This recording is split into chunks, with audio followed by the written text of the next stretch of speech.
ఇది ఆకలి రాజ్యం. హీరోలకు కోట్లు ఇస్తారు, ముంబై ఆర్టిస్టులకు బాగానే చెల్లిస్తారు. మరి లోకల్స్ ఏం చేశారు? మాపై ఎందుకీ వివక్ష అంటూ నిర్మాతల తీరుపై మండిపడుతూ 3 రోజులుగా ఆందోళన చేస్తున్నారు సినీ కార్మికులు. తమ డిమాండ్స్ చెబుతూ ఫిల్మ్ ఛాంబర్కి ఎంప్లాయీస్ ఫెడరేషన్ రాసిన లేఖపై నిర్మాతలు ఆగ్రహం వ్యక్తం చేస్తున్నారు. అసలు ఆ లేఖలో ఏముంది చూద్దాం. కార్మికులు తగ్గరు, ప్రొడ్యూసర్లు ఒప్పుకోరు. 30% పెంచడం అసాధ్యమని తేల్చేశారు ప్రొడ్యూసర్లు. ఫెడరేషన్లో సభ్యుల్నే తీసుకోవాలనే ప్రతిపాదన కూడా నో చెప్పారు. ఈ 2 అంశాల చుట్టూనే 3 రోజులుగా రచ్చ జరుగుతోంది. ఇప్పటికే మెగాస్టార్ చిరంజీవిని కలిశారు నిర్మాతలు. కార్మికులతో మాట్లాడి పరిష్కారం చూద్దామని చిరంజీవి వారికి చెప్పారు. ఇక కొన్ని సినిమాల రిలీజ్పై షూటింగ్ల బంద్ ఎఫెక్ట్ పడింది సహజంగానే. కార్మికులు రాకపోతే పక్క రాష్ట్రాల్లో షూటింగ్లకు కూడా ప్లాన్ చేసుకుంటున్నారు నిర్మాతలు. మరి ఇప్పుడు ఇది పరిష్కారం ఎలా అవుతుంది?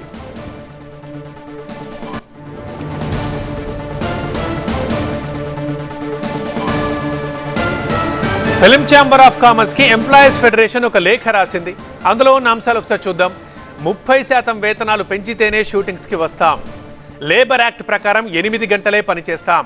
ఫిల్మ్ ఫెడరేషన్లో ఉన్న సభ్యుల్ని మాత్రమే తీసుకోవాలి షూటింగ్కి. బయట రాష్ట్రాల నుంచి తీసుకొస్తే ఎలాంటి పరిస్థితుల్లోనూ ఊరుకోం. ఏ రోజు జీతాలు ఆ రోజే చెల్లించాలి అంటూ డిమాండ్ చేస్తున్నారు. అలాగే ఆదివారంతో పాటు ప్రభుత్వ సెలవులు కావాల్సిందే అంటున్నారు. ఇక కొందరు నిర్మాతల తీరుపై ఫెడరేషన్ నేతలు ఆగ్రహం వ్యక్తం చేస్తున్నారు.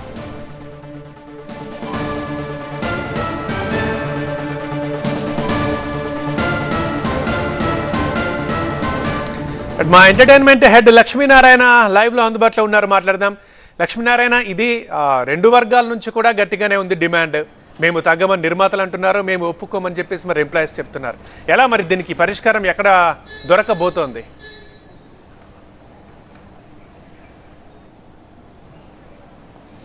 అంటే ఇప్పుడు పరిస్థితులు చూస్తుంటే చాలా చేజారుతున్నట్టుగా కనబడుతోంది. ఇప్పుడే సారథి స్టూడియోలో టీవీ సీరియల్ షూటింగ్ కోసం వెళ్ళిన ఒక కాస్ట్యూమర్ని ఆ యూనియన్ నాయకుడు కొట్టటము, అది పోలీస్ స్టేషన్ వరకు చేరిందనేది ఇప్పుడే మనకు తెలిసిందే. ఆ విషయం, ఆ విజువల్స్ను మనం స్క్రీన్పై కూడా చూడవచ్చు. అయితే ఈ ఫిలిం ఫెడరేషన్ వాళ్ళు ఈ 24 శాఖల అనుబంధంతో కూడిన ఫిలిం ఫెడరేషన్ ఫిలిం ఛాంబర్కి ఇచ్చిన లెటర్లో 9 అంశాలని ప్రపోజ్ చేశారు. ఆ 9 అంశాల్లో ఇప్పుడు మీరు చదివినట్టుగా 5వ అంశం మాత్రం చాలా కీలకంగా ఉంది. తెలుగు ఫిలిం ఫెడరేషన్లో ఉన్న సభ్యులను మాత్రమే షూటింగ్కి తీసుకోవాలి అనేది. దాంతోపాటు 9వ అంశంగా మనం చూసుకుంటే 30% వేతనం కంపల్సరీ హైక్ చేసిన తర్వాతే మేము ఈ షూటింగ్కి హాజరవుతామని వీళ్ళు లేఖ ఇవ్వటం. ఈ 2 అంశాల పట్ల ఇటు నిర్మాతలు, అగ్ర నిర్మాతలు, ఫిలిం ఛాంబర్ ఇద్దరు చాలా సీరియస్గా ఉన్నారు. అంటే స్కిల్ ఉన్న, టాలెంట్ ఉన్న ఎవరినైనా మేము ప్రోత్సహిస్తాం, కానీ ఆ యూనియన్లో ఉన్న నాయకులనే, ఆ యూనియన్లో ఉన్న కార్మికులనే తీసుకోవాలంటాం ఎంతవరకు సబబు?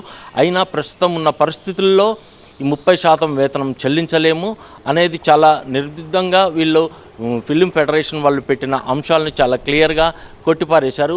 మేము షూటింగ్కి హాజరు కావాల్సిందే, మీరు షూటింగ్కి హాజరు కాకపోతే మేము ఎలాంటి సందర్భాల్లో మీతోటి చర్చకు అనుమతించే ఆస్కారమే లేదు. మీరు షూటింగ్కి రాకపోయినా పర్వాలేదు, కానీ వెంటనే వేతనాలు ఇక్కడికి వెళ్ళాలి. మరి ఇక్కడ ఎట్లా ఖచ్చితంగా ఈ పంచాయతీ తెగాలి కాబట్టి సో ఇక్కడ కలుద్దాం, లేదా వీరి దగ్గర కలుద్దామనైనా ఏమైనా అనుకుంటున్నారా, లేదా ఎవరికి వాళ్ళు లేఖల దగ్గరనే ఊరుకున్నారా?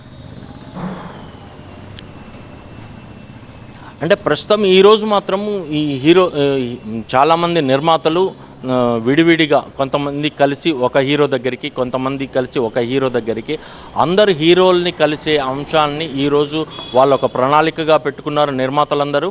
ప్రతి హీరో దగ్గరికి వెళ్ళి పరిస్థితులు ఇలా ఉన్నాయి, ఈ నేపథ్యంలో మనం షూటింగ్కి ఇప్పుడు వెళ్ళలేము, ఈ చర్చలు గనక ఫలవంతమైతే మనం షూటింగ్కి వెళ్ళొచ్చు, అప్పటి వరకు ఈ షూటింగ్లు ఇలానే నిలిపివేయడం జరుగుతుందనే అంశాన్ని హీరో అందరితోటి డిస్కస్ చేయడానికి నిన్న చిరంజీవి దగ్గరికి వెళ్ళి ఈ అంశాలన్నింటినీ వాళ్ళు చిరంజీవికి విన్నవించుకోవడం జరిగింది.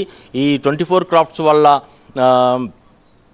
ఆ డిమాండ్స్ ఏ మేరకు వీళ్ళకు అనుకూలంగా ఉంటాయి, ఏ మేరకు వీళ్ళకి ఇబ్బందికరంగా మారుతాయి అనే అంశాలను నిన్న చాలా కూలంకషంగా చిరంజీవి తోటి డిస్కస్ చేసినట్టుగా మనకు చాలా క్లియర్గా తెలుస్తుంది. తర్వాతకి సి కళ్యాణ్ ఆ విషయం కూడా మీడియాకు చెప్పారు.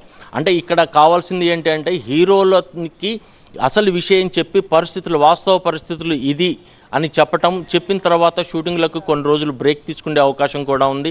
అంటే ఈ ఇయర్ రిలీజ్ కావాల్సిన సినిమాల వరకు మాత్రం ఎలాంటి నిర్ణయం తీసుకుంటారనేది కూడా కొద్దిగా వేచి చూడాలి. అయితే నిన్న చిరంజీవిని కలిసిన తర్వాత, నిర్మాతలు చిరంజీవిని కలిసిన తర్వాత మీ వర్షన్ విన్నాను, అటువైపు వాళ్ళ వర్షన్ కూడా వినాలి, ఆ వర్షన్ విన్న తర్వాతకే ఒక 2 రోజుల్లో ఎలాంటి నా నిర్ణయాన్ని ప్రకటిస్తానని ఆయన చెప్పారని శ్రీ కళ్యాణ్ చెప్పారు.